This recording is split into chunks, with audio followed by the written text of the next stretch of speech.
तो कैसे हो आप लोग। यहाँ पर लेके आ चुके हैं कक्षा 10वीं वालों के लिए विज्ञान के चैप्टर 10। जी हाँ, यहाँ पर अध्याय 10 लेके आ चुके हैं विज्ञान का प्रकाश, परावर्तन तथा अपवर्तन। ठीक है, क्योंकि अर्धवार्षिक में ये चैप्टर भी आने वाला है और जो बचे हुए चैप्टर 12 और मैं करवा दूंगा बच्चों, कोई दिक्कत नहीं। चैप्टर 11 और 12, ठीक है, 2 चैप्टर और मैं करवा दूंगा तो आपका अर्धवार्षिक परीक्षा का सिलेबस यहाँ पर खत्म हो जाएगा विज्ञान का। ठीक है, और सारे question very very most IMP है, कोई दिक्कत नहीं, 100% यहीं से क्वेश्चन बनने वाले आपके। ठीक है, कुल अंक 8 नंबर का आएगा इस चैप्टर से।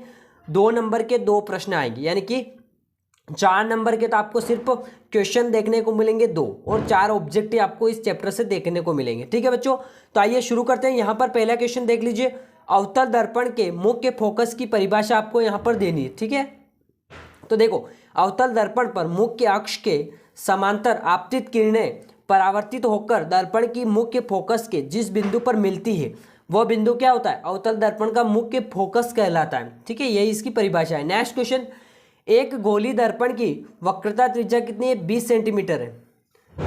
इसकी फोकस दूरी आपको ज्ञात करनी है, तो बहुत ईजी है, हमें पता है R बराबर 2F होता है। ठीक है, तो यहाँ पर R का मान कितना है अपने पास, त्रिज्या कितनी है, 20 सेंटीमीटर। ठीक है, तो यहाँ पर हम R का मान ज्ञात करेंगे तो F को बराबर से ले जाएंगे, तो R की जगह 20 हो गया और 2 ये गुणे में है, बराबर से आएगा तो बट्टे में चला जाएगा, तो फाइनल आंसर आपका 10 सेंटीमीटर हो जाएगा। तो यहाँ लिख देना आता है गोली दर्पण की फोकस दूरी 10 सेंटीमीटर है। नेक्स्ट क्वेश्चन देखते हैं।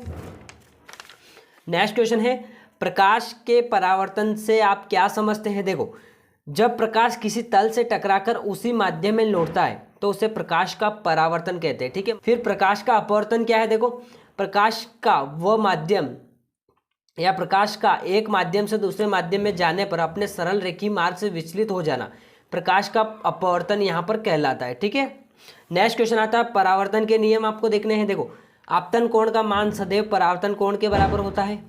आपतित किरण आपतन बिंदु पर अभिलंब तथा परावर्तित किरण सभी एक ही तल में स्थित होते हैं। ये आपके परावर्तन के नियम है। अब पढ़ेंगे हम अपवर्तन के नियम। देखो, अपवर्तन के नियम क्या है, आपतन कोण की जा और अपवर्तन कोण की जा का अनुपात क्या होता है, नियतांक होता है। दूसरा पॉइंट क्या है, आपतित किरण अभिलंब तथा अपवर्तित किरण एक ही तल में होते हैं। ठीक है, ये भी अच्छे से पढ़ लेना है। नेक्स्ट, उत्तल दर्पण के 2 उपयोग आपको बता देने। दो, मोटर वाहनों के पीछे का दृश्य देखने में। ठीक है, हमारी मोटरसाइकिल के पीछे जो हम आगे जो कांच लगाते हैं वो पीछे देखने के लिए हम लगाते हैं, उसको हम उत्तल दर्पण बोलते हैं। ठीक है, चौराहे पर लगी बत्तियों में परावर्तन के रूप में। ठीक है, नेक्स्ट, जरा दृष्टि दोष किसे कहते हैं। देखो, इस दोष में मनुष्य न तो दूर की वस्तुएं स्पष्ट देख सकता है और न ही पास की वस्तु, ऐसे दोष को जरा दृष्टि दोष कहते हैं। ठीक है, इसमें ना तो दूर की वो अच्छे से देख सकता है और न ही पास की वस्तुएं स्पष्ट देख सकता है, उस दोष को हम जरा दृष्टि दोष कहते हैं। नेक्स्ट क्वेश्चन, क्वेश्चन नंबर 9, गोली दर्पण के वक्रता केंद्र की परिभाषा आपको देनी है। देखो, गोली दर्पण का परावर्तक पृष्ठ एक गोले का भाग होता है, वह गोले का केंद्र दर्पण का वक्रता केंद्र कहलाता है। ठीक है, गोले का केंद्र ही वक्रता केंद्र कहलाता है। इसे C से हम निरूपित करते हैं।